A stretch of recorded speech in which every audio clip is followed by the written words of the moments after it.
Hi everyone, before we get to the episode, I just wanted to lead in and say, we are up for a Webby. I'll be including a link. I know it's a pain in the ass to register for something. I'm sorry. I really want to win this. Never won an award in my life. It will be in the links, and while you're there and registered, look up the wonderful Weird Little Guys with Miss Molly Conger. Vote for both of us. I'm in the Best Business Podcast Episode 1, and she's in the Best Crime Podcast Episode 1. We can win this. We can defeat the others. And now for the episode.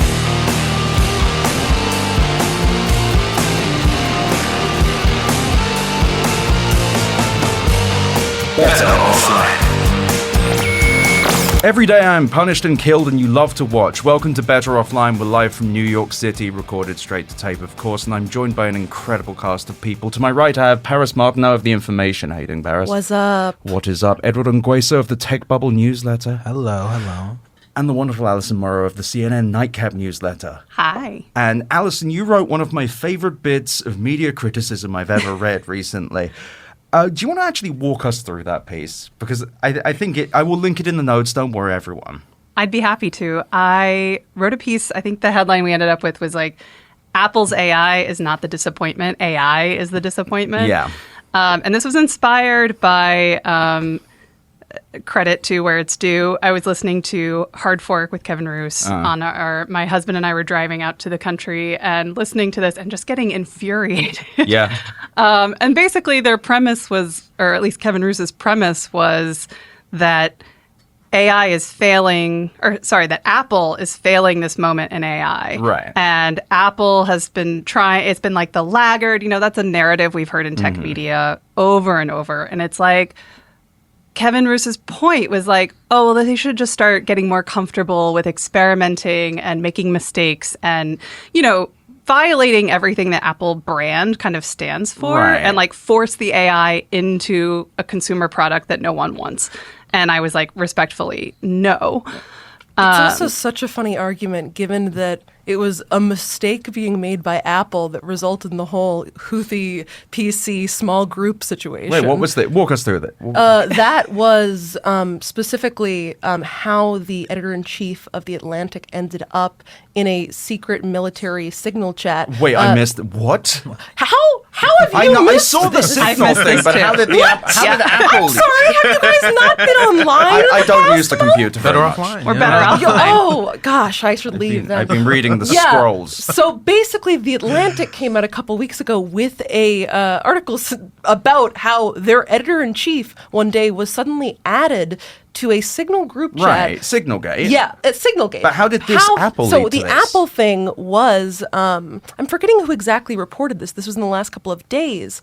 That how it happened was that thing that comes up in your iPhone where it says like, oh, a new phone number has been found. Yeah, it was a suggested contact. And it happened because someone, I guess, in the government had copied and pasted an email containing the editor-in-chief of The Atlantic's contact information in a message to, I'm forgetting whatever government official. One of the guys. Yeah, one of the guys. And so he ended up combining the Atlantic EIC's information into a contact for some government dude. And that's how they ended up because then Signal, when you connect it to your contacts. I love the computer so much. So, that makes me even hilarious. crazier about the Hard Fork take, because it's like, you can't mess around with something like your phone. Well, in this particular instance, I take it all back. Apple AI is amazing. Yeah.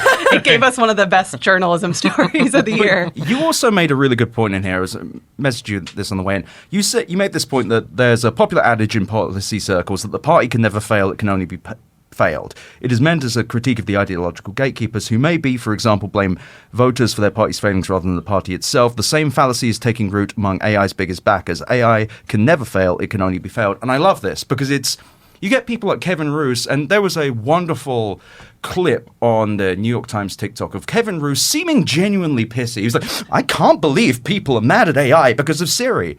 And it's like, oh, what? They think it's shitty because it's shitty? Like it's so like shitty. They talk about AI like it's their child. Him and Casey act as if we've hurt Claude, they're Anthropic boys. And insane that Casey's boyfriend works at Anthropic. I know he does the citation. It's fucking anyway, it's just so weird because it's like we have to apologize for not liking AI enough. And now you have the CEO of Shopify saying, actually, you have to use it. Do you hear about this? Yeah, he said what? That you have to prove your job can't be replaced by AI? Yeah. Or else it will be? And he also said that now it's going to be Shopify policy to include in all of the employee performance reviews, both for your self-assessment and for your like direct reports and colleagues assessment, how much this person use AI. And obviously the what's going on there is if you are not reporting that you use AI all the time for everything, you could get fired? Didn't Klarna just try to overhaul hiring practices so that they could have AI first or AI only and then roll it back because they realize you can't replace all these jobs? My question is, I mean, this is something that's brought up on the show all the time, but who are these people that are encountering the AI assistant suddenly plugged into every app and being like, yeah, this is actually beneficial to my life and this works really well? Because it sucks every time I use it. Yes. Well, you made the point in your article, Allison, as well. It's like, if it was 100% accurate, it would be really useful. If it's even 98% accurate, it's not. Right. I think that was the point that, to his credit, Casey Newton made in the episode, which is that AI is fundamentally an academic project right now. And it's like, you can have all kinds of debates about its utility, but ultimately, is it a consumer product? And no, it's just like it's failing as a consumer product on all fronts. And what's crazy as well is I'm surprised he would say that considering everything else he's ever said. Because he quite literally has had multiple articles recently being like, consumer adoption is up. Mm-hmm. He had an article the other day where it was like, data provided exclusively from Anthropic shows that more people are using AI. It's like, my man, it's 2013 again. We're past this. You can't just do this anymore unless you're you. And so going back to Mr. Lutke of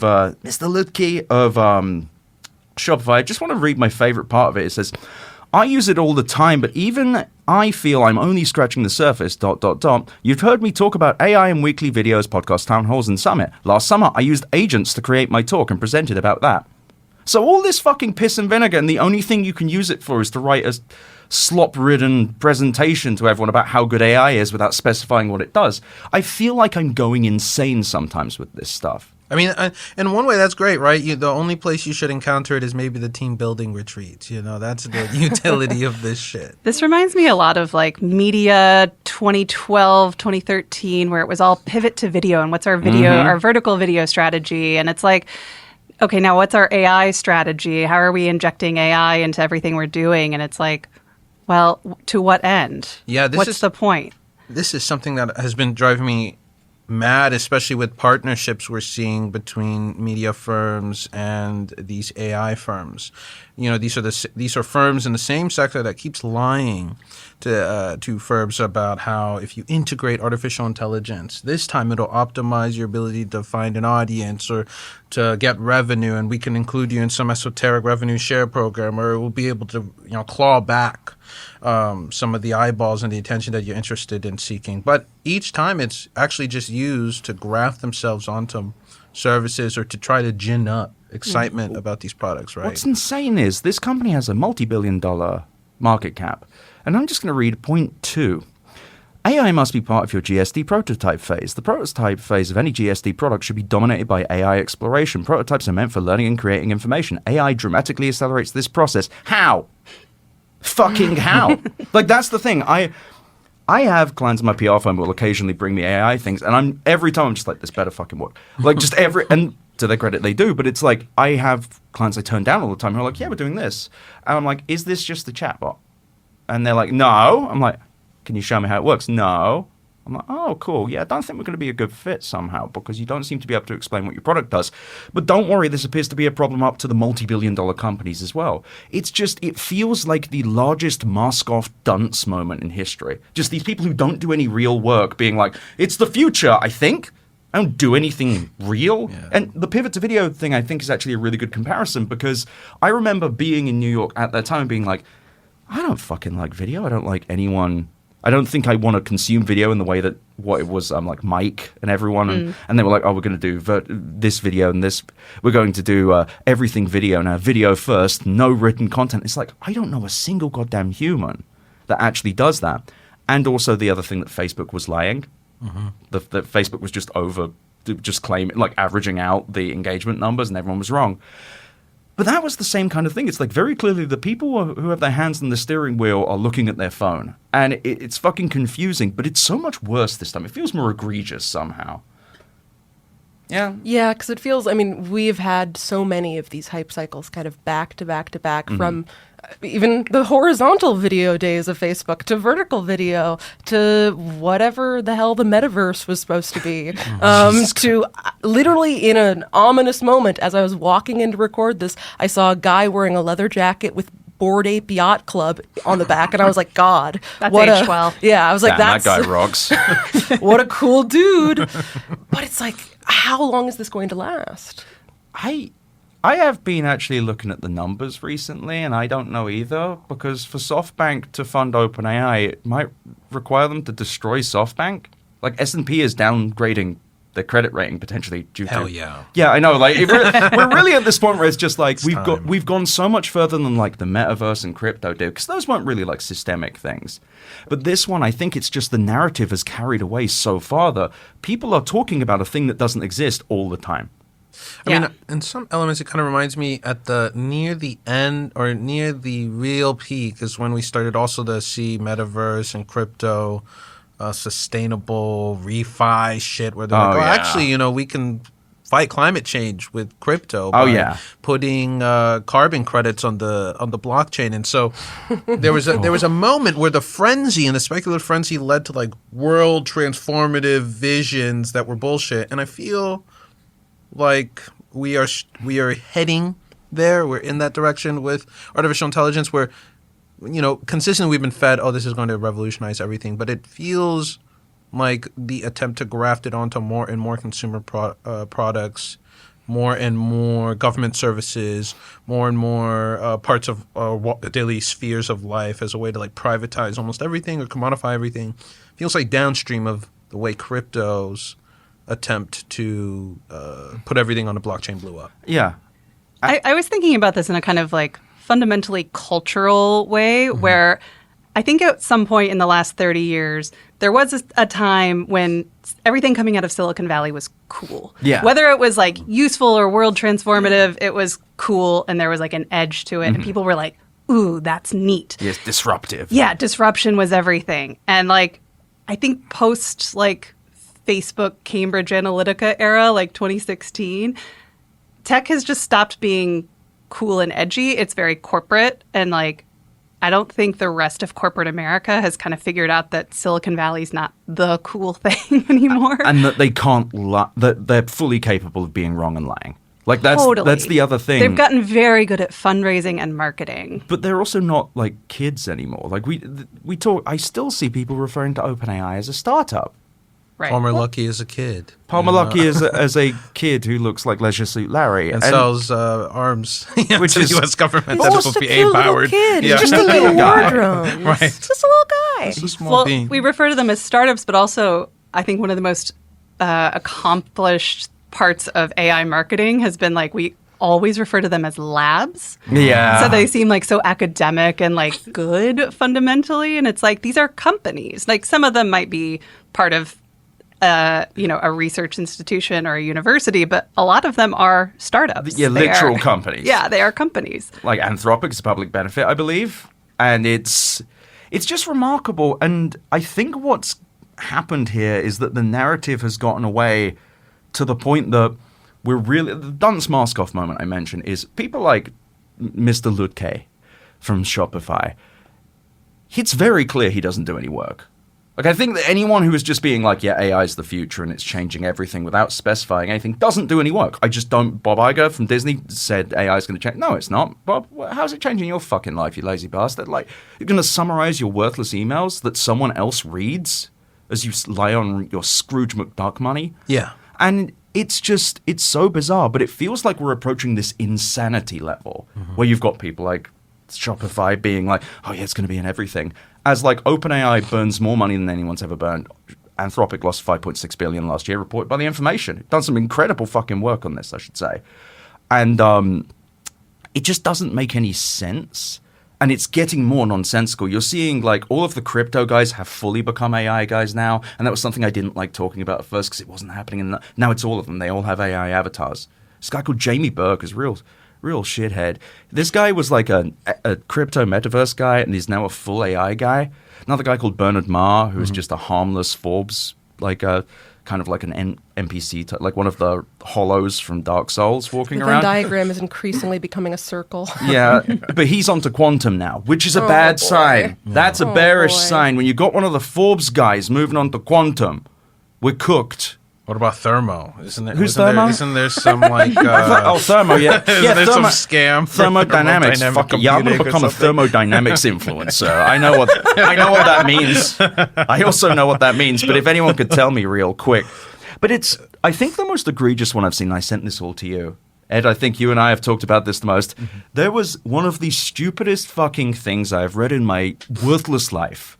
And it's called AI 2027. Now, if you have not run into this yet, as a listener, it will be in the episode notes. I'm just going to bring it up because It is I'm gonna pull fan it up 'cause I fiction. do It wanna is read fan It fiction. is That's the literally same thing. throughout. I was like, is this fan fiction? This is fan fiction. Oh, this So- is interactive fan fiction. it is, and you can hit the buttons. What is this? How do we write it? Our research on key questions, what goals will future AI agents have, can be found here. The scenario itself is written iteratively. We wrote the first period up to mid-2025, then the following period, etc., until we reach the ending. Yeah, otherwise known as how you write stuff.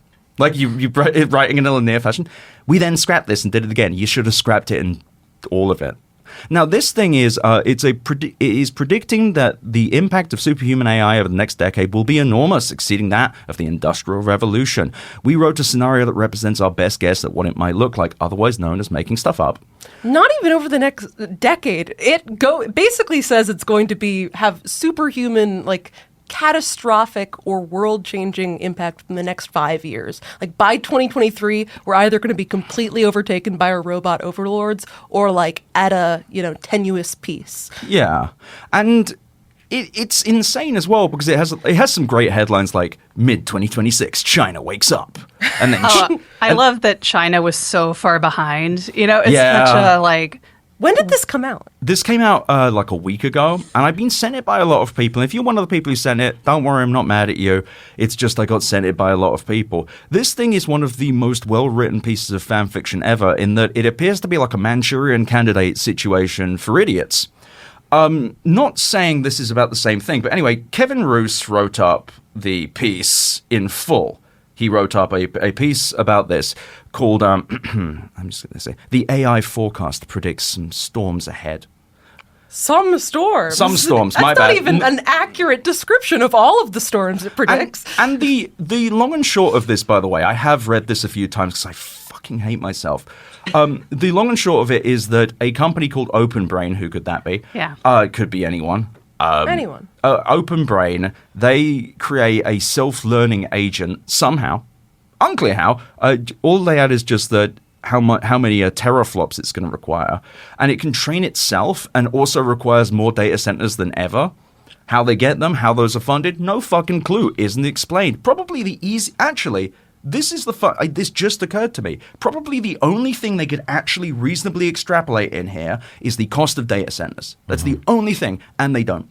Probably because they'd be like, yeah, we need an actual $1 trillion to do this made-up thing. I do also want to add in here that, behind the AI 2027 is, one of the people connected to it, if I remember correctly, is Scott Alexander, who's this guy that's part of the rationalist community, which is one of the one of the groups that overlaps with effective altruist, accelerationist. Ding, ding, ding. Yeah, so if it feels like it's frothy and fan fiction-y and hypey, that's because these are the same people that keep that are connected to pushing constant hype cycles over and over and over again. And it's written to be worrying as well. Right. It's written to upset you. It's written to be worrying, but it also, in the predictions for the next 2 years, keeps talking about how the stock market is going to grow exponentially and do so Nailed it. well. Nailed The it. president is going to be making all of these wise, informed decisions and having really deep conversations with the leader of OpenBrain. But And I was listen. like, are you... That's why I asked, when did this come out? Because I was like, maybe this was written a couple of years ago. No. But no, it is wild. Like, literally, it He's says... like the Bene Gesserit kind of planning. Like, okay, Yeah. with the Kwisatz Haderach, he's going to be born. He's going to lead us to the promised land. fuck up everything. It's so good as well because the people who've sent this to me have been very concerned just because they're like, this sounds scary. And I really want to be clear. If you read something like this and you're like, that doesn't make sense to me, it probably doesn't make sense to anyone because it's nonsense. This thing is, let me read just one cut from it.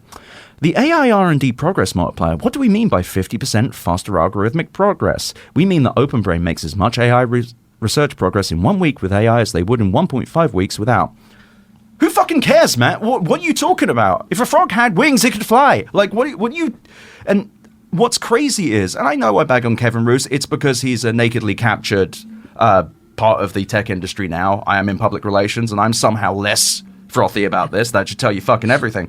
It is insane that the New York Times, at a time when you have SoftBank being potentially downgraded by S&P, you have OpenAI raising more money than they ever raised, $40 billion, except they only received $10 billion, and they'll only get $20 billion more by the end of the year if they become a for-profit, which they can't do. No. Kevin Roose can't possibly cover that. He needs to go and take a solemn-looking fucking photo of some arsewipe. I can't even get my phone to I show. do really love all of the incredibly solemn and so feature this profiles. guy is and I'll put the link in there for this. He's got 75 pockets on his chart. Yeah, my man is ready all to the AI. Yeah. Oh, that's where it is. And it's just him, like this guy sitting with his hands clasped, like staring mournfully into the distance.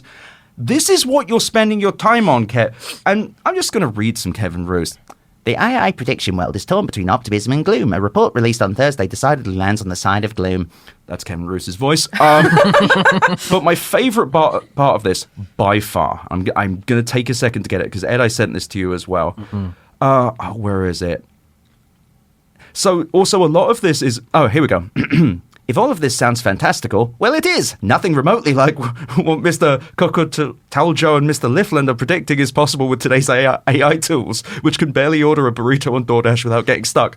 Thank you, Kevin. I'm so fucking glad the New York Times is on this. And that was at the end of it, right? Like, you set up this whole article, and it's like, these guys have these doom predictions. And that's the other thing about the altruistic AI guys. All have told themselves this story, and they all believe it, and they think they are like the Prometheus bringing fire to the people and like warning the people. And it's like, you guys have sold yourself a story with no proof. I don't know. I feel like they're just scam artists. Nothing about this suggests they believe in anything. You can just say stuff. Look, it works. Literally, the second sentence in this is that in 2 months, there will be personal assistants that you can prompt them with tasks like order me a burrito on DoorDash, and they'll do great stuff. Yeah. There are so many things that go into ordering me a burrito on DoorDash. What restaurant do I want? What burrito do I want? How do I want it to get to me? Where am I? It can't do any of those things, nor will it. He gazed out the window and admitted he wasn't sure, and the next few years went well and we kept AI under control, he said, referring to one of the writers of the piece. He could envision a future where people's lives were still largely the same, but where nearby special economic zones filled with hyper-efficient robot factories would churn out everything we needed. And if the next few years didn't go well, maybe the sky would be filled with pollution and the people would be dead, he said nonchalantly. Something like that. You know, one of the things I really, really love about, I don't know, it's so frustrating because we're constantly fed these sci-fi esoteric futures about how AI, powerful AI, superhuman AI is around the corner, and we need to figure out a way to accommodate these sorts of futures. Part of that accommodation means restructuring the regulations we have around it. Part of that accommodation means entertaining experiments, grafting them onto our cultural production, grafting them onto consumer goods. Part of that means just like taking it on the chin and figuring out how to use ChatGPT. But in all of this, just more or less sounds like you need to. The marketing's failing on you, and you need to step up. Yes, right, in one way or another. You need to believe. You need to believe in. You need this. to do your part. To summon God. And that's the thing. It goes back to what you were saying. Now, it's like you've failed AI by not believing. Yeah, and if you're enough. bad at it, it's your fault and not the machine's fault. You just need to learn. To Ed's point, I think like all of this like predicting of the future and this like revolution is like they have told themselves a story that is this is inevitable. Mm-hmm. Yeah. And that there are no choices that the human beings in the room get to make about how this happens. And it's like, actually, no, we can make choices about how we want our future to play out. And it's not going to be just Silicon Valley shoving it down our throats. And on the subject of human choice, if this shit is so powerful, why have their mighty human choices not made it useful yet? Like, that's the thing. And you make this point in your piece as well. It's like, AI can never fail, it can only be failed. Failed by you and me, the smooth-brained Luddites who just don't get it. And it's like, why do I have to prove myself? And listen, the Luddites, they have more grooves on their brain than Kevin. So he needs to, I think it's worth embracing a little bit,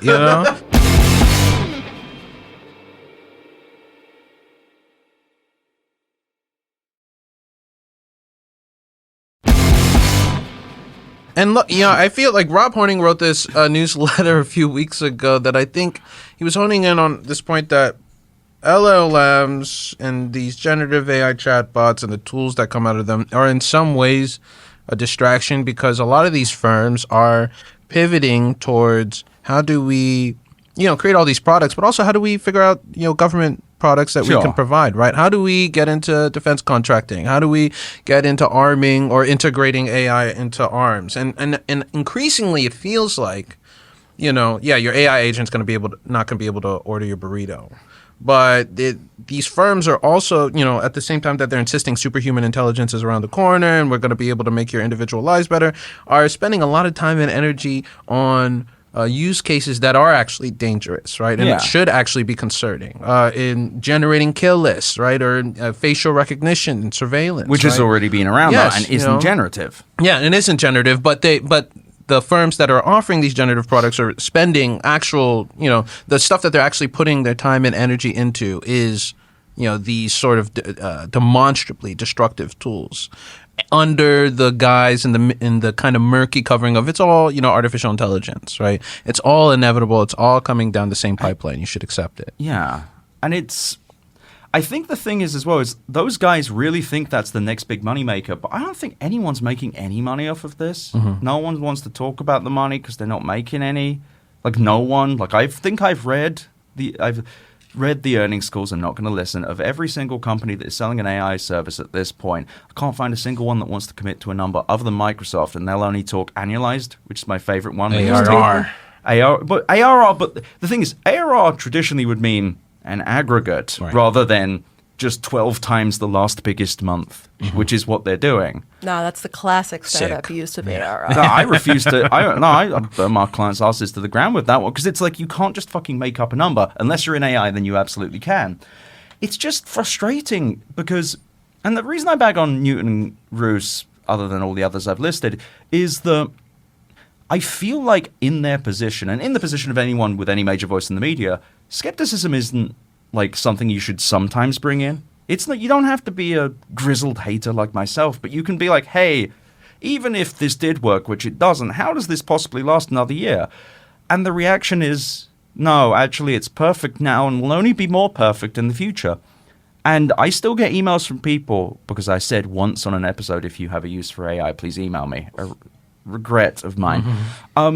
Every time I get an email like that, it's like, so it's very simple. I've set up 7 or 8 hours worth of work to make one prompt work. And sometimes I get something really useful. It saves me like 10 minutes. Yeah. And you're like, great. And what for? It's like, oh, just some productivity things. What productivity things? They stop responding. Yeah.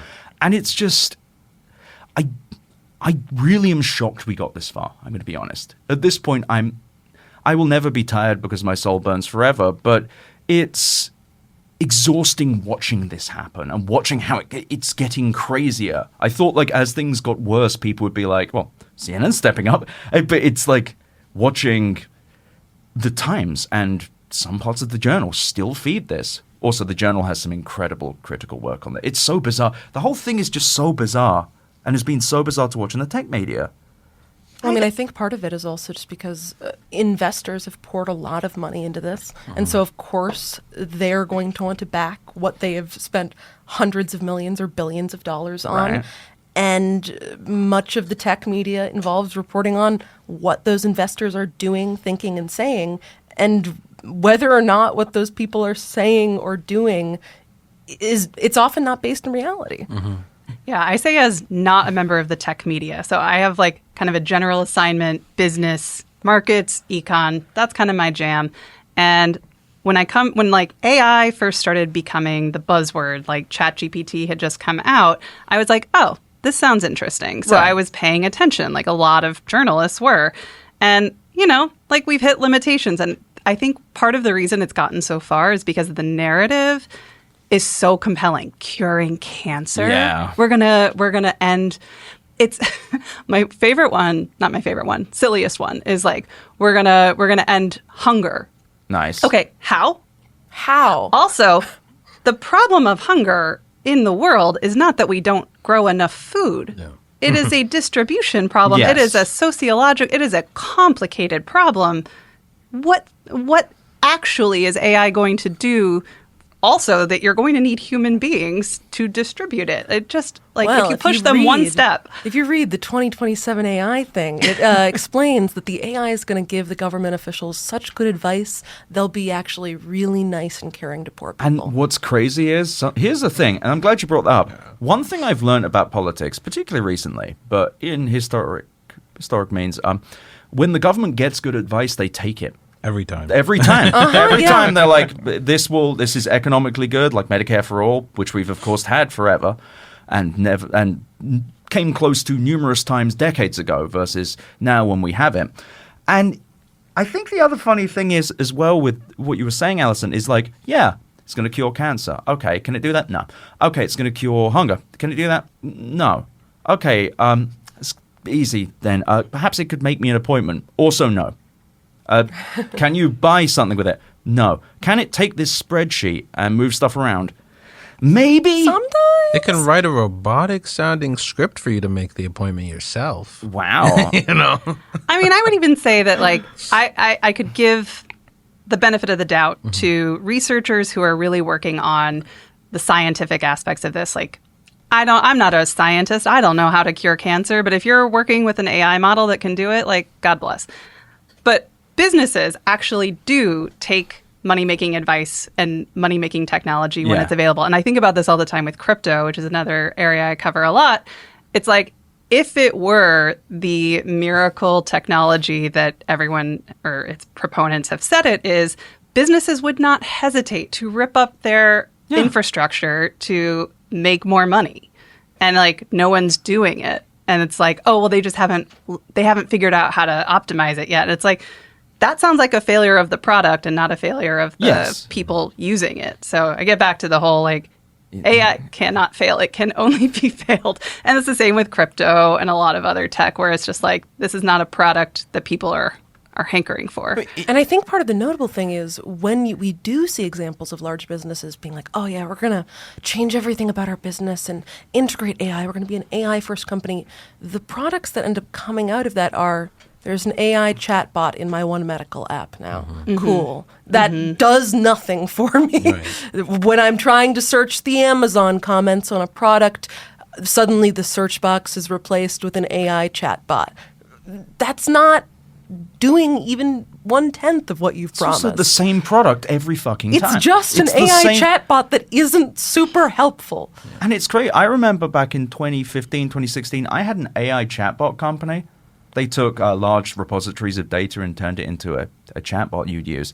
I remember pitching reporters at the time and them being like, who fucking cares? Who gives a shit? This will never be. Like a decade later, everyone's like, this is literally God. Yeah. I cannot wait to go to the office of a guy who wrote fan fiction about this and talk to him about how scared I am now. I can't wait for AGI. And I've also said this before, but what if we make AGI, none of them are going to do it, doesn't exist, and it didn't want to do any work? That's the other thing. Like they don't. Casey Kagawa, friend of the show, made this point. Has made it to me numerous times, which is they talk about AGI, and Roos did this as well. They're like AGI this, AGI that. They don't want to define it because if you have to start defining AGI, you have to start talking about things like personage. Like, is this a citizen?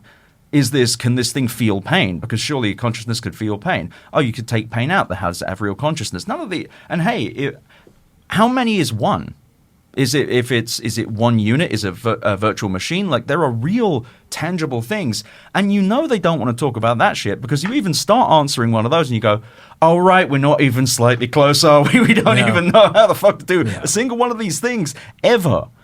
And I honestly, the person I feel bad for, this is a joke, is Blake Lemine. I think his name was, from Google. If he'd have come out like 3 years later and said that he thought the guy from Google who thought that Lambda, the AI there, the guy who was like, the chatbot is real and I love it. Yeah, had that come out 3 years later, he'd be called Kevin Roose, because that's exactly what Kevin Roose wrote about Bing AI several years. Like, Bing AI told me to leave my wife. And Kevin, if you ever fucking hear this, man, you're worried about me dogging you, I'm going to keep going. Do your fucking job, mate. Anyways, it's just insane because I am a gadget gizmo guy. I love my doodads. I love my shit. I really do. If this was going to do something fun, I'd have done it. Like, I've really spent time trying, and I've talked to people like Simon Wilson, Max Wolf, two people who are big LLM heads who disagree with me on numerous things, but their reaction is kind of, I'm not going to speak exactly for them, but it's basically, it actually does this. You should look at this thing. It does not. This is literally God.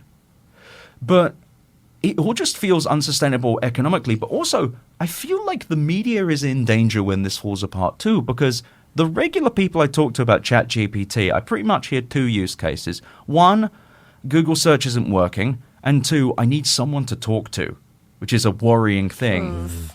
And I think, by the way, that use case is that's a societal thing. That's a sign that lack of community, lack of friendship, but lack of access to mental health services, and also could lead to some terrible outcomes. But for the most part, I don't know why I said for the most part. I've yet to meet someone who uses this every day, and I've yet to meet someone who really cares about it. Who is like, if this went tomorrow. Like, if I didn't have my little Anchor battery packs, I'd scream. If I couldn't have permanent power everywhere. Like, if I couldn't listen to music all day, that'd make me real sad. If I couldn't access ChatGPT, I would not. Who cares? That's because you haven't tried Claude yet. I've tried the shit out of Claude. I've tried Claude so much, and it's just, I don't know. I feel like people's response to the media is going to be negative too, because there's so many people that boosted it. There was a Verge story. There was a study that came out today. I'll link it as well in the notes, where it was a study found that most people do not trust, regular people do not trust AI, but they also don't trust the people that run it, and they don't like it. And I feel like this is a thing that the media is going to face at some point. And Roos, this time, baby, you got away with the crypto thing. You're not this time. I'm going to be hitting you with the TV off the shit every day. But it's just, I don't think members of the media realize the backlash is coming. And when it comes, it's going to truly, it is going to lead to an era of cynicism, true cynicism in society that's already growing about tech. But specifically, I think it will be a negative backlash to the tech media. And now would be the great time to unwind this versus tripling down on the fan fiction that, and I have been meaning to read this out. My favorite part of this, by far, I say, and of course, flawlessly have this ready. Why our uncertainty increases substantially beyond 2026. Our forecast from the current day through 2026 is substantially more grounded than what follows. Thanks, motherfucker. Awesome. That's partially because it's nearer. But it's also because the effects of AI on the world really start to compound in 2027. What do you mean? They don't. That's you're claiming that. And I also think that there's the greatest societal problem that we have too many people who believe the last smart person they listen to. And I say that as a podcast runner. Like the last investor they talk to, the last expert they talk to, someone from a lab. Yes. Yes. Well, I think that gets to, if you just push the proponents, and this is like, I've come into AI skepticism as a true, I'm interested in this. I'm interested in what you're pitching to the world. And when I hear CEOs of AI firms get interviewed about this all the time, and they talk about this future where everyone just has a life of leisure and we're lying around writing poetry and touching grass and everything's great and no one has to do hard labor anymore. They have that vision, or they have the P-doom of 75 and everything's going to be terrible. But no one has a really good concept, and that's why this is so funny, the fan fiction of what happens in 2027. It's no one has laid out any sense of how the job creation or destruction will happen. In this piece, they say oh, there's going to be more jobs in different areas, but some jobs have been lost. And it's how? Why? Yeah, what jobs? They get oddly specific on some things. Then the meaningful things, they're yep, there'll be jobs. Yeah, and the stock market's just going to go up. And the number go up all the time, as it is right now as we record. Yeah, I believe they say in 2028, Agent 5, which is the super AI, is deployed to the public and begins to transform the economy. Great. People are losing their jobs, but Agent 5 instances in the government are managing the economic transition so adroitly that people are happy to be replaced. I would not. GDP growth is stratospheric. Government tax revenues are growing equally quickly, and Agent 5 advised positions show an uncharacteristic generosity towards the economically dispossessed. You know what this is? We failed to uphold like public arts education in America, Yeah. and a bunch of kids got into coding and know nothing but computers, and so they can't write fan fiction. Yeah. No one's This writing fucking. is bad. Not enough people spent time in the minds of fanfiction.net, and No it's one's showing. been shipping Exactly. anyone. Yeah. Yeah. Like this is just like someone wanting to have a creative like vision of the future, and it's like it's not interesting or compelling. It's joyless. I mean, that's Yeah. why they brought him on. That's why they brought Scott Alexander on, to write this narrative, right? Because that's what he spends a lot of time doing in his blog, is trying to beautify or flesh out why this sort of future is inevitable. Yeah. You know, why we need to commit to accelerating technological progress as much as possible, and why the real reactionary or, anti-progress perspective is caution or concern or skepticism or criticism. If it's not nuanced in a direction that supports progress. I just feel like a lot of the AI safety guys are grifters too. I'm sorry. They love saying alignment. Just say pay me. Like it.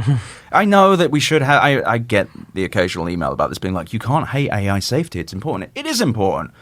Generative AI isn't AI. It's just trying to fucking accept it. They're not. If they cared about the safety issues, they'd stop burning down zoos and feeding entire lakes to generate one Basti Garfield, as I love to say.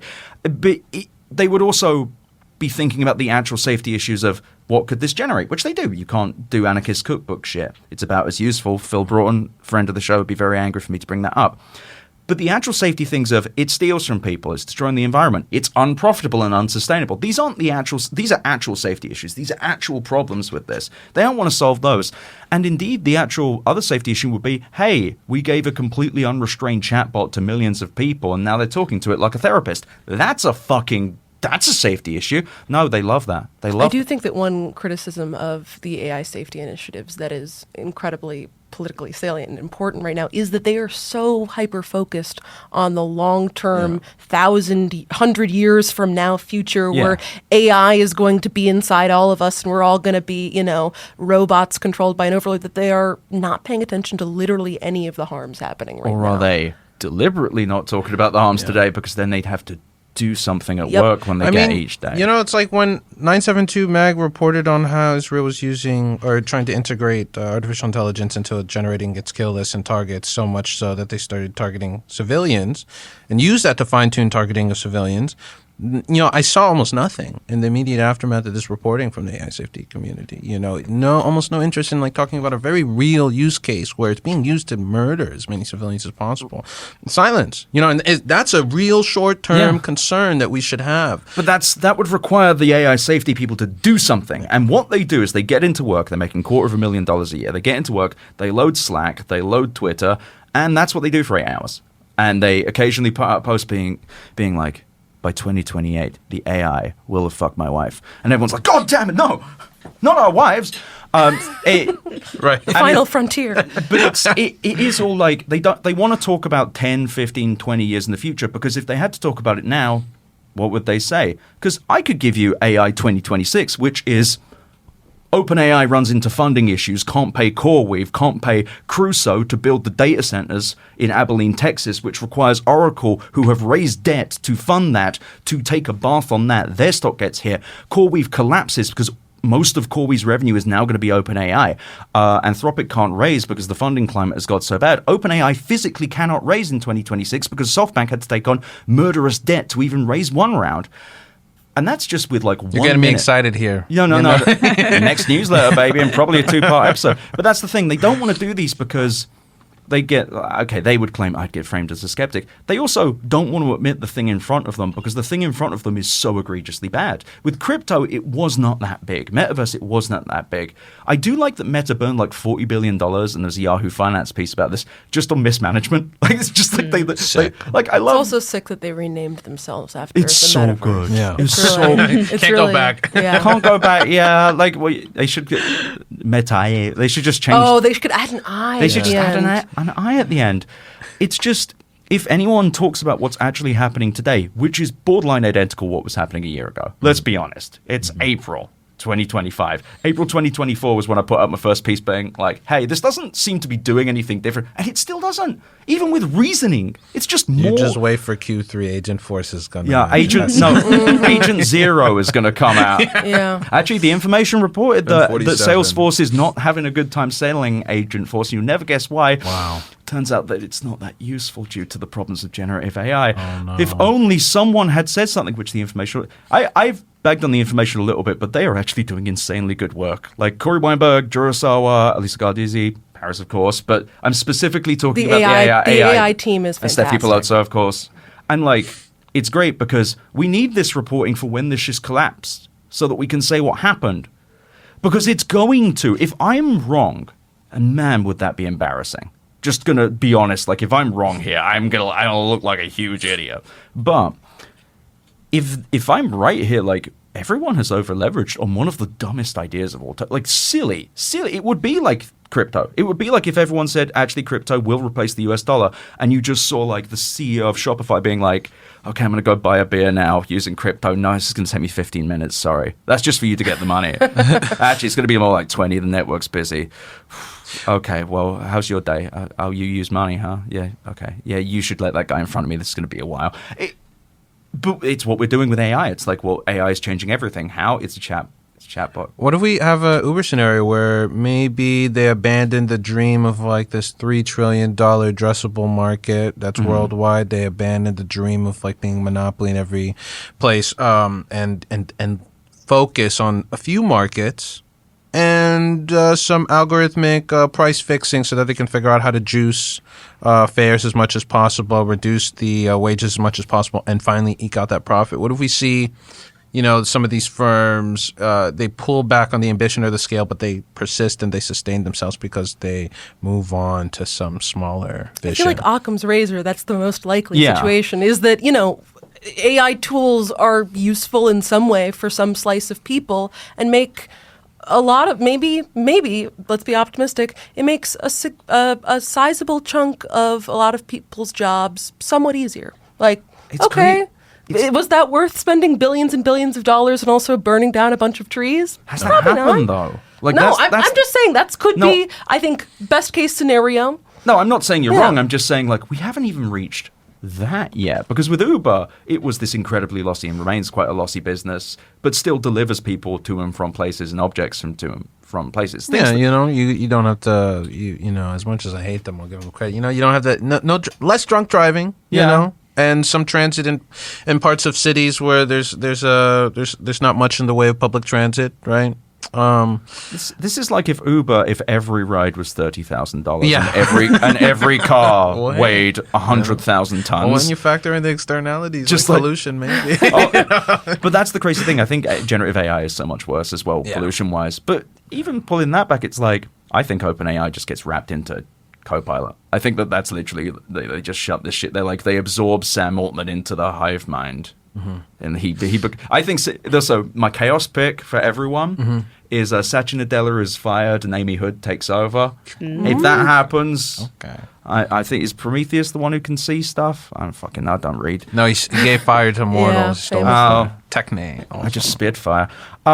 It's just frustrating. It's frustrating as well because a lot of listeners on the show email me and they took like teachers of being like, oh, they're forcing AI in here. A librarian. Oh, there's AI being forced in. I mean, the impact on the educational sector, especially with public schools, Terrifying. it's really terrifying, especially because the school districts and schools that are being forced to use this technology, of course, are never the private, wealthy schools. No. It is the most resource-starved public schools that are going to have budgets for teachers increasingly cut. Meanwhile, they do another AI contract and off-source like lesson, the sort of things that these companies, the edtech AI things, pitch as their use case is lesson planning, writing report cards, basically all the things that a teacher does other than physically being there and teaching, which in some cases the companies do that too. They say instead of teaching, put your kid in front of a laptop and they talk to a chatbot for an hour.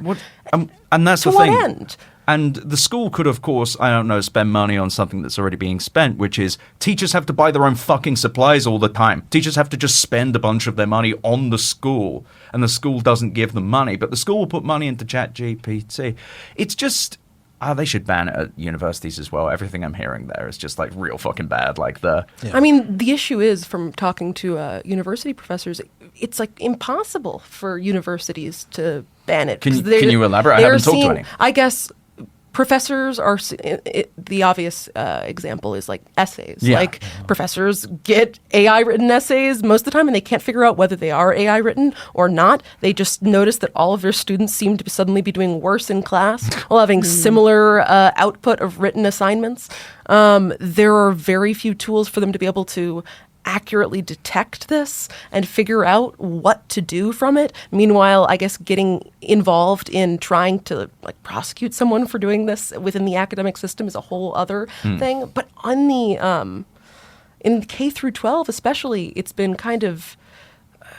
especially frustrating to see that some of the biggest pushers of AI end up being teachers themselves because they are overworked, underpaid, have no time to do literally anything, and they have to write God knows how many lesson plans and IEPs for kids with disabilities, and they can't do it all. So they're like, well, why don't I just plug this into what's essentially a ChatGPT wrapper? And that results in worse outcomes for everyone, probably. I have some personal experience with IEP. I don't think they're doing it there, but they're definitely doing it elsewhere.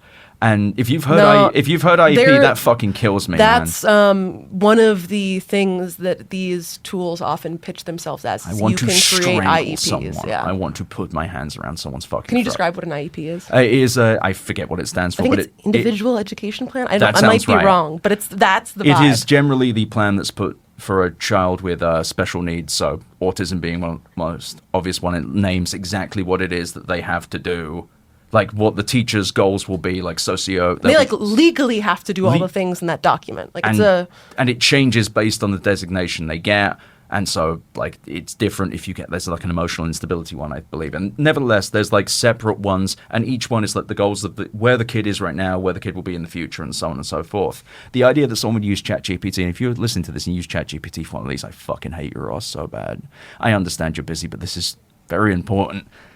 Nevertheless, wow, how disgraceful as well, because it's all this weird resource allocation done by people. And I feel like the overarching problem as well is it's the people making these decisions, putting this stuff in, don't do work. It's school administrators that don't teach. It's CEOs that don't build anything. It's venture capitalists that haven't interacted with the economy or anyone without a Patagonia sweater in decades.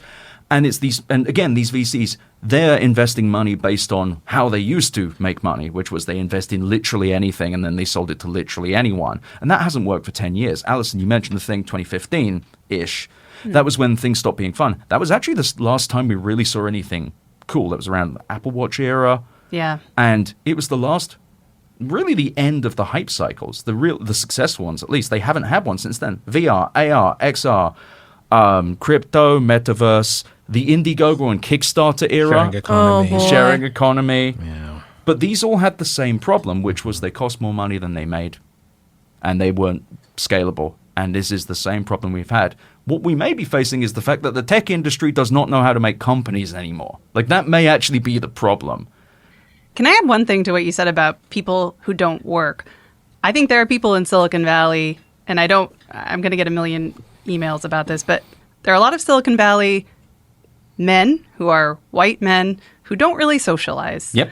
And I think they are kind of propagating this technology that allows others to kind of not interact. Like, so much of ChatGPT is designed to like subvert human interactions. Like, you're not going to go ask your teacher or ask a excuse me, or ask a classmate, hey, how do we figure this out? You're just going to go to the computer.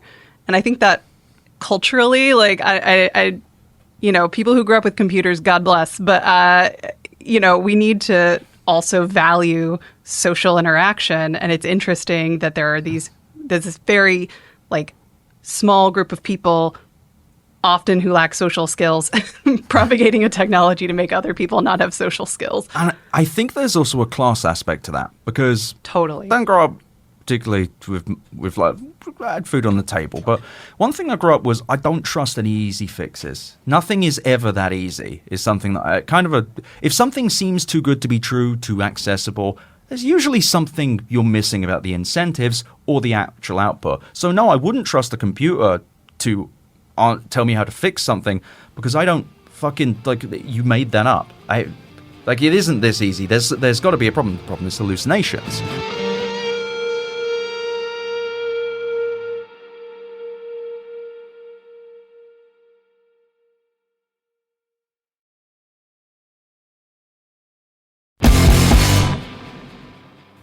And we're back. So we didn't really lead into that ad break, but you're going to just have to like it. I'm sure all of you are going to send me little emails about the ads that you love. Well, I've got to pay for my Diet Coke somehow. So back to this larger point around ChatGPT and why people use it and how people use it. I think that another thing that just occurred to me is, have you ever noticed that Sam Altman can't tell you how it works and what it does? You ever noticed that none of these people will tell you what it does? I've read everything Sam Altman said at this point, listened to hours of podcasts. He's quite a boring twerp. But on top of that, for all his yapping and yammering, him and Wario Amadei don't seem to be able to say out loud what the fucking thing does. And that's because I don't think that they use it either. Like, I'm beginning to wonder if any of the people injecting AI, sure, Sam Altman and Dario probably use it. I'm not saying it fully, but like, these aren't people. The next person that meets Sam Altman should just be like, hey, how often do you use ChatGPT? Gets back to it reminds me of the remote work thing. All these CEOs saying, guys should come back to the office. How often are you in the office exactly? And I think that this is just a giant revelation of like how many people don't actually interact with their businesses, that don't interact with other people, that don't really know how anything works, but they are the ones making the money and power decisions. It's fucking crazy to me. And I don't know how this shakes out. It's not going to be an autonomous agent doing whatever. Also, okay, that just occurred to me as well. How the fuck do these people not think these agents come for them first? Like, if the AGI was doing this and they read this, they'd be like, God, these people they worked it all out. I need to kill them first. Well, I mean, that kind of gets back to what you were saying, where it's like, if we entertain the fan fiction for a little bit, what is the frame of mind for these agents, if they're autonomous or not? How are we thinking of them? Are we thinking about, like, if they're persons or if they're, lobotomized in some way? Do they have opinions? And I think really it just gets back to, like, part of the old hunt for, like, a nice, a polite slave, Yeah. Like, how do we figure out how to reify that relationship? Because it was quite profitable at the turn of, like, industrial capitalism. And, I think, it's not a coincidence that a good chunk of our tech visions come to us from reactionaries who think that the problem with capitalism, the problem with tech development is that a lot of these empathetic, egalitarian reforms get in the way of profit making. I think similarly, the hunt for automatons, for certain algorithmic systems is searching for a way to figure out how do we replicate human labor without the limitations on extracting and pushing and coercing as much as possible. Yeah. With, and there's an your agent or something else. And the thing is, yeah, sure, the idea of an autonomous AI system would be really useful. I'm sure it could do stuff. That sounds great. There are massive, as you've mentioned, like, sociological problems, like, do these things feel pain? If so, how do I create it? Anyway, but in all seriousness, like, sure, an autonomous thing that could do all this thing would be useful. They don't seem to even speak to that. It's just like, and then the AI will make good decisions, and then the decisions will be even better. And then Agent 7 comes out, and you thought Agent 6 was good. It's like they don't even speak to how we're going to get to the point where Agent 1 knows truth from falsehood. Well, that's inevitable. Of course, yeah. But we just need to give it all of our data and everything that we've paid money for or required other people to pay money for, and then it will finally be perfect. And it doesn't even make profit of any kind. That's the other thing. It's like people saying, well, it makes profit. There's the profit seeking. Is it profit seeking? It doesn't seem like we've sought much profit or any. Yeah. That's also, I think, a good point of comparison to what you were talking about earlier, Ed, with the comparison to Uber and Lyft, these companies that achieved massive scale and popularity by making their products purposefully unprofitable, by charging you $5 for a 30-minute Uber across town so that you're like, yeah, this is going to be part of my daily routine. And the only way they've been able to squeeze out a little bit of profit right now is by hiking those prices up, but trying to balance it to where they don't hike it up so much that people don't use it anymore. And AI is at the point where, like, for these agents, I think some of the costs are something like thousands of dollars a month. But they don't exist. And they don't work They don't already. exist. And it's like, you're still not making money by charging people that much money to use it. What is the use case, one, where this even works? And if it somehow did manage to work, how much is that going to cost? Who is going to be paying $20,000 a month for one of these things? And how much of that is dependent on what is clearly nakedly subsidized compute prices?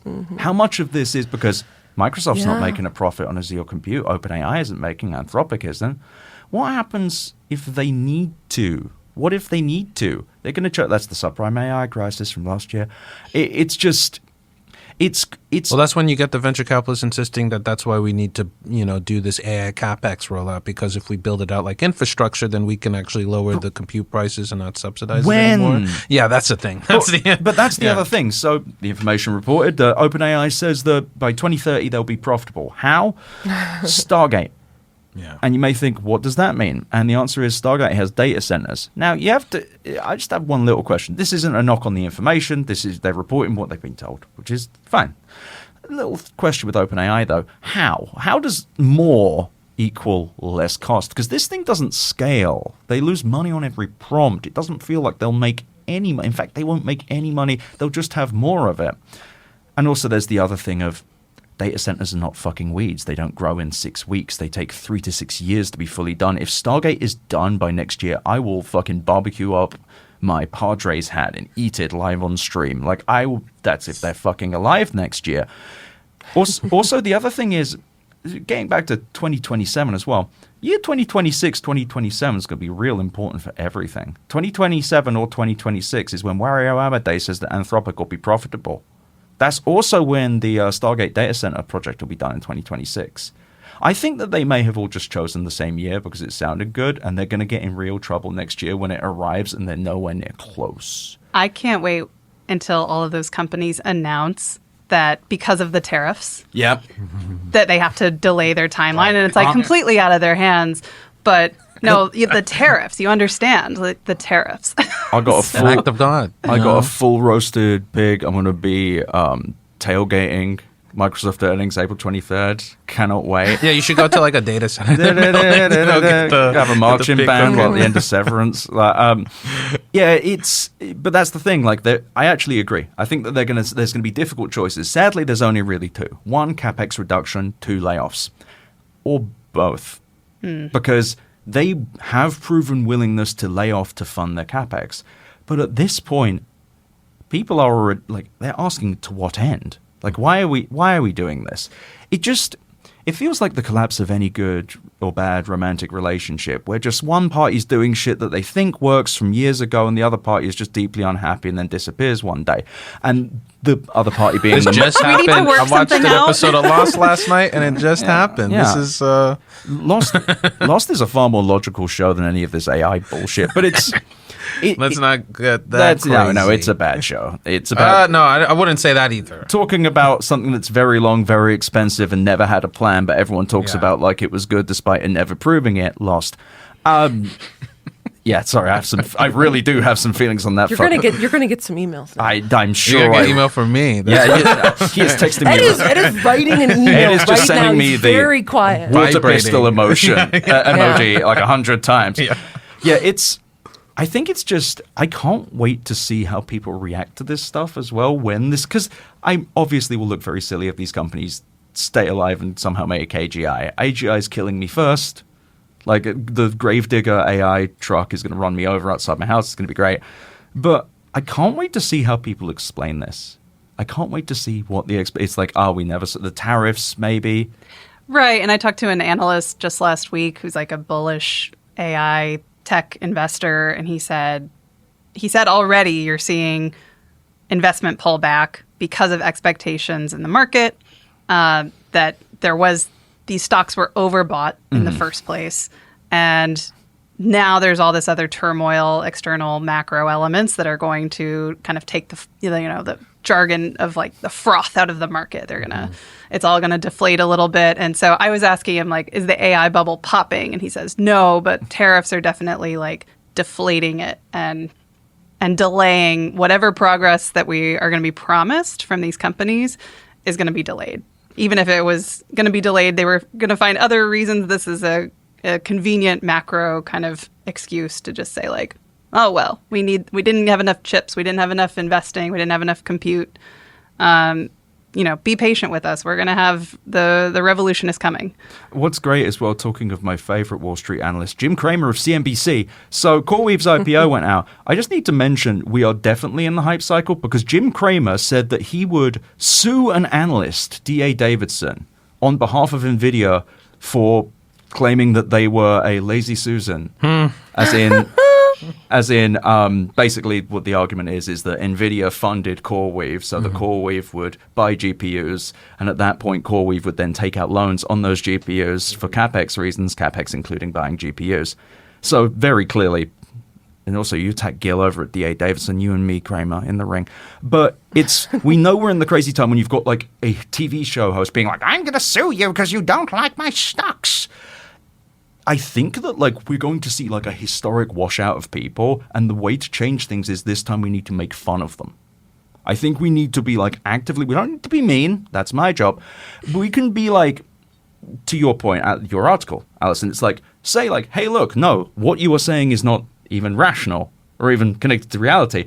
This is not doing the right things. Apple Intelligence is like the greatest anti-AI radicalization ever. I actually think it's so bad. It's so fucking bad. And before it even came out, I like downloaded the beta. I was like, I'm going to test this out because, I talk about this thing on my podcast sometimes, and it's so bad. It's so bad. I like turns it off for most things, but I have it on for a couple of social networks.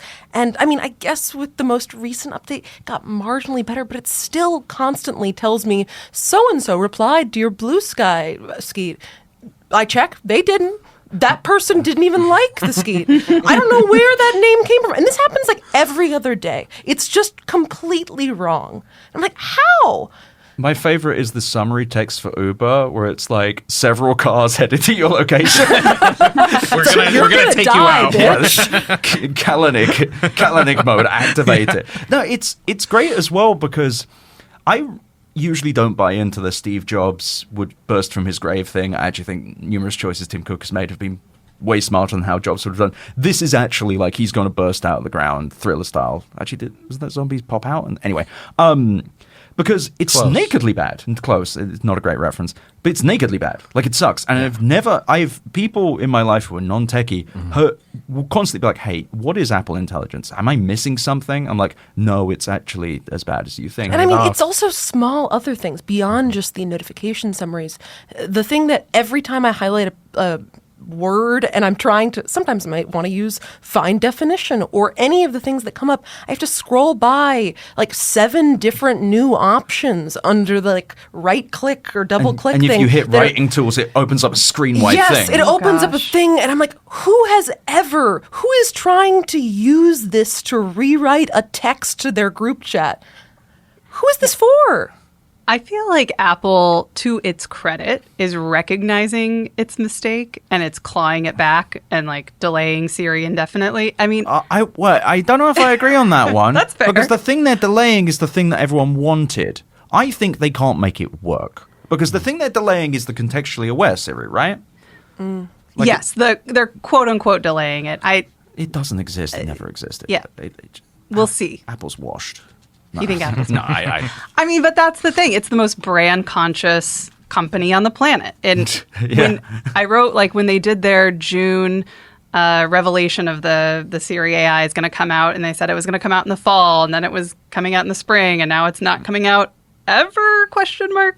But throughout the whole, like, 2-hour presentation, the the letters AI were never spoken. Artificial was never spoken. It was Apple intelligence. We're doing this. We're doing our own thing. It's not, because they already understood that when you say something is like, that looks like it was generated by AI, you're saying it looks like shit, And the suggestions are also really bad too. I've had over the last few weeks, a few people give me some bad news from their lives, and the responses it gives are really funny. Oh no. It'd be like someone telling me something bad happened, and it's like, oh. Or what was the worst one I had? It was like, that sounds difficult. And it's like a paragraph long thing about like a family thing they had. And it's not even got any juice to it. Like, I didn't read too long. Those would be funny suggestions. But it can't even, it's proof that I think that these large language models don't actually, they don't understand anything. They don't know anything. They're not conscious. But it's like, they're really bad at understanding words. Like, people they make some mistakes. They're bad at basic contextual stuff. And we had Victoria Song from The Verge on the other day, and she was talking about high context and low context languages. When I say I can only speak English. I imagine, not being able to read or speak in any others, that it really fumbles those. And if you're a listener and you want to email me anything about this research, how the fuck does this even scale if it can't? We're replacing translators. Great, you're replacing translators with things that sometimes translate right. Sometimes. It just feels also inherently that feels like an actual alignment problem. By the way, that right there, that feels like an actual safety problem. If we're relying on something to translate and it translates words wrong, and especially in other languages, subtle differences can change everything. Maybe that's dangerous. No. We got the computer will wake up in 2 weeks. And then it's going to be angry. And that's the other thing. We're going to make AGI and we think it's not going to be pissed off at us. I don't mean Rococo's Modern Basilisk or whatever. I mean just if it wakes up and looks at the world and goes, these fucking morons. You need to watch Person of Interest if you haven't. One of the best shows on AGI. Genuinely, you need to watch Person of Interest because you will see how that could happen when you allow a quote-unquote perfect computer to make our decisions. Also, when has a computer been particularly good at decision making? I don't know. I feel like so much of this revolution, quote unquote, is based on just the assumption that the computer makes great decisions, and it oftentimes doesn't. No, it often does not. Yeah. Why would I think that the same search function in Apple that cannot find a document that I know what the name is and I'm searching for it, why would I think that same computer is going to be able to make wise decisions about my life, finance, and personal relationships? Because that's Apple and this is AI. Oh, that's true. That's. Oh. I'll show myself out. I don't know how much is AI versus just a good translation app. I genuinely don't know how Google it's because Translate AI works. is such a squishy term that we really don't Right. In some way, I guess AI could be expanded to include a lot of modern computing. I can see as a travel and emergency situations where a good AI translator would be a real lifesaver. Just as a small aside, Sure. I was just in Mexico, and my stepkids were using Google Translate, and we were kind of remembering Spanish, and blah blah blah. Go into a coffee shop, and I wanted to order a flat white, and so I used Google Translate to say how would you order a flat white in Spanish, and it said to order a blanco plano, which means flat white, but across Mexico City, there are wonderful coffee shops, and you know what they call them? Flat whites. Because isn't it an Australian coffee or something like that? I learned that very quickly with the help of Reddit, because I went to the barista and ordered a Blanco Plano, and they were like, "Who are you? You crazy gringo!" Yeah, get sorry, out I of here." speak English. Yeah. I mean, it's the functionality is very limited on those things, and it's just also it gets back to if it's 100% reliable, it's great. If it's 98% reliable, it sucks. Just as an aside, did any of you hear about the latest quasi-fraudulent thing with Joni Ive that's happening? I just saw the headline. No. So Sam Altman and Joni Ive founded a hardware startup Yeah, last year. actually, I do know. That has built nothing. There is a thing they claim there's a phone without a screen. Sick. And OpenAI, a company run by Sam Altman, owned principally by Sam Altman and Microsoft, is going to buy for $500 million this company that has built nothing, co-founded by Sam Altman. Sick. I feel like there should be one law against this. No. But it's just like, what have they been doing? And this is just it's kind of cliche to say, like, quote The Big Short, but like a big part of the beginning of that movie is talking about the increase in fraud and scams. And it really feels like we're getting there. And RIP to the humane pimp, by the way. Rest in peace, you won't be missed. Motherfuckers, 2 management consultants, both lacking dignity. Eat shit. Jesse Lou Rabbit R1, you're next, motherfucker. Yeah. When your shit's gone, I'll be honking and laughing. Your customers should sue you. The description, so my colleagues at The Information reported this, Joni Ive, Sam Altman News, and the description for the device really makes me chuckle. Designs for the AI device are still early and haven't been finalized, the people said. Potential designs include a quote-unquote phone without a screen and AI-enabled household devices. Others close to the project are adamant that it is, quote, not a phone, end quote. And they've discussed spending upwards of $500 million on this company. This is like a bad philosophy class where it's like, what is a phone that's not a phone? It's semiotics for beginners. Jesus fucking Christ. Oh my God. And that's amazing. Like, that's the thing as well. Like, this feels like a thing the tech media needs to be on as well. Just someone needs to say, I'll be saying it. Like, this is bordering on fraud. Like, it seems like it must be legal because otherwise there would be some sort of authority, right? You can't do anything illegal without anything happening. But it's like, this is one of the most egregious fucking things I've ever seen. This is a guy handing himself money. One hand, should be fraud. Like, this is, like, how is this ethical? And everyone's just like, oh yeah, you know. This, Kevin Roose, maybe you should get on this shit. Find out what the phone that isn't a phone is. What the fuck? And also household appliances with AI. Maybe like something with the screen and the speaker that you could say like a word to it and it would wake up and play music. Like a Roomba. Yeah. A Roomba with AI. Just declared bankruptcy. Yeah. DJ Roomba. Put it on the blockchain. Yeah. A Roomba dead? Why Roomba dead? I think they did. I don't know, actually. I remember I read the headline. They were supposed to be acquired by Amazon, but I think the deal fell through under Lena Khan's FTC, I'd assume. Sick. And then got him. Yeah. Also, one quick note on the Joni Ive Sam Altman thing. I guess it's notable that Altman has been working closely with the product, but is not a co-founder, and whether he has an economic stake in the hardware project is unclear. Yeah, just, he just seems to be working closely with it. He just hangs out. You're gonna what? Like, he's just hanging out there and taking a salary in an equity position. Whoa! I do think it's very interesting, all of these different AI device startups that have popped up in the last couple of years, and my question for them is always just like, to what end? Yeah. Like, people didn't like Amazon Alexa. And it also lost a shit ton of money. Yeah. And Amazon's still trying to make it work. Siri's never been super popular. And I just don't, like, one of my co-hosts on the podcast, I work on Intelligent Machines, is obsessed with all these devices just because he's like one of those tech guys. Leo, yes. And we love to make fun of him for it. We love him. His latest device is this thing called a Bee. Yeah, we just had Victoria Song on talking about this. The thing that records everything. It records everything all the time, and then puts that up in the cloud, and then I guess doesn't store the full transcripts, but does store a little AI generated description of everything you did and whoever you talked to that day. And there's no way. I mean, Leo's in California, which is not a one-party recording state. You got to get consent from everybody to record, and the Bee is not doing that. But it's just baffling to me because I'm just like, I guess.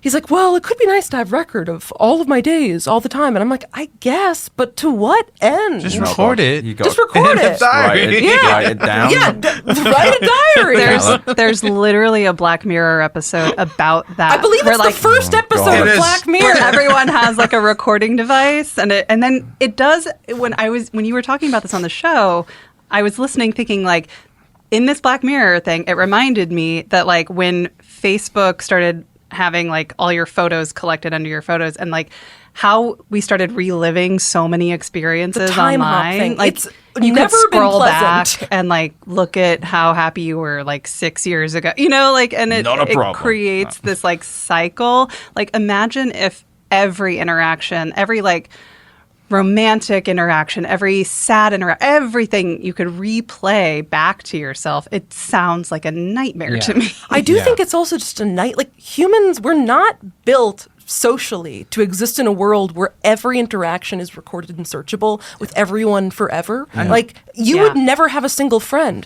Romantic relationships would dissolve. Yes. Eternal Sunshine of the Spotless Mind, like great movie. Yes. But even then, like memory is vastly different to the experience of collecting it. Like just existing, like we are brain slot. I don't know, my brain just goes everywhere. But like compared to memory, which can be oddly crystalline and wrong. You can just remember something. You can remember a subtle detail wrong, or you can just fill in the gaps. Memory sucks. Also, doesn't having like a device that constantly records everything erode at the impulse or maybe the drive to be as present? You know, because you're like, well, I can, it's got my back. refer to it. But It's also got huge privacy implications where suddenly the cops could just be like, yeah, we're just going to take a recording. We're just going to subpoena everybody who was in this area's B device and then suddenly get a recording of everyone's days ever that was just happened to be in this place because we think a crime could have happened there. But I think that there's an overarching thing to everything we're talking about, which is these are products made by people that haven't made anything useful in a while. And everything is being funded based on what used to work. What used to work was you make a thing, people buy it, and then you sell it to someone else or take it public. This only worked until about 2015. It's not just a zero interest free era thing. We have increasingly taken away the creation of anything valuable in tech from people who experience real life. Like our biggest CEOs are Sam Altman, Wario Amadei, Sundar Pichai, MBA, former McKinsey, Satya Nadella, MBA. I mean, Tim Cook, MBA. Like these are all people that don't really interact with people anymore. And the people in power are not engineers. They're not even startup founders anymore. They're fucking business people making things that they think they could sell, things that could grow the raw economy, of course. And we're at the kind of the pornographic point where it's like a guy being like, what does AI do? Well, you can just throw a bunch of data and it can give you insights. Well, what if we just collected data on everything happening around us ever? That would be good. Then you could reflect on things. That's what people do, right? And I actually genuinely think there is only one question to ask the B founder, and that's, are you wearing one of these now? And how often do you use this? Because if they use it all the time, I actually kind of respect them. I guarantee they don't. And they'll probably say something, well, I'm around a lot of privileged information, as opposed to everyone else who's not important. And this fucking Joni, it's going to be a phone without a screen. What can you do with it? I don't know. I haven't thought that far ahead. I only get paid $15 million a year to do this.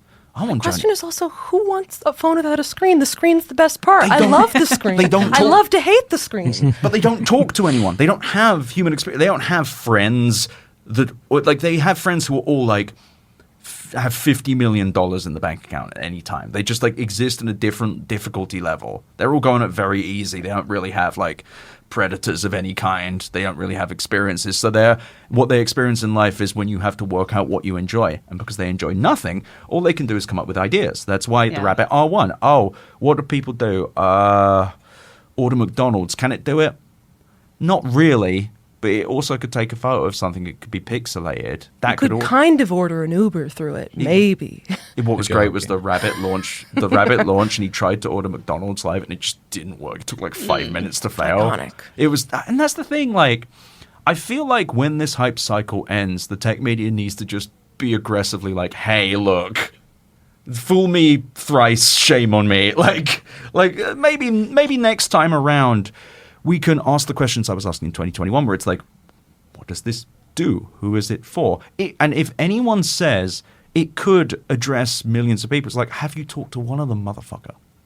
One of them. Well, I think we can wrap it up there, though. I think, Allison, where can people find you?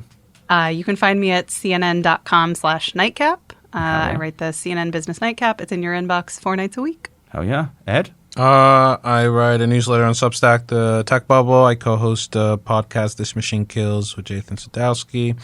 And I'm on Twitter at Big Black Jacobin. You're on Blue Sky too, right? Yeah, Blue Sky at edwardongwesojr.com.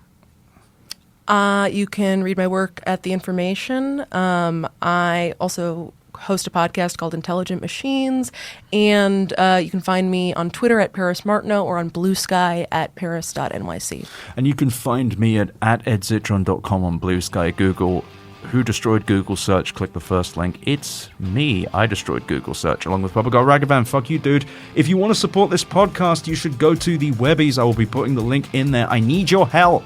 I've never won an award in my life. It's the best best business podcast episode. We are winning right now. Please help me. Please help me win this. And if I need to incentivize you further, we are beating Scott Galloway. If you want to defeat Scott Galloway, you need to vote on this. Thank you so much for listening, everyone.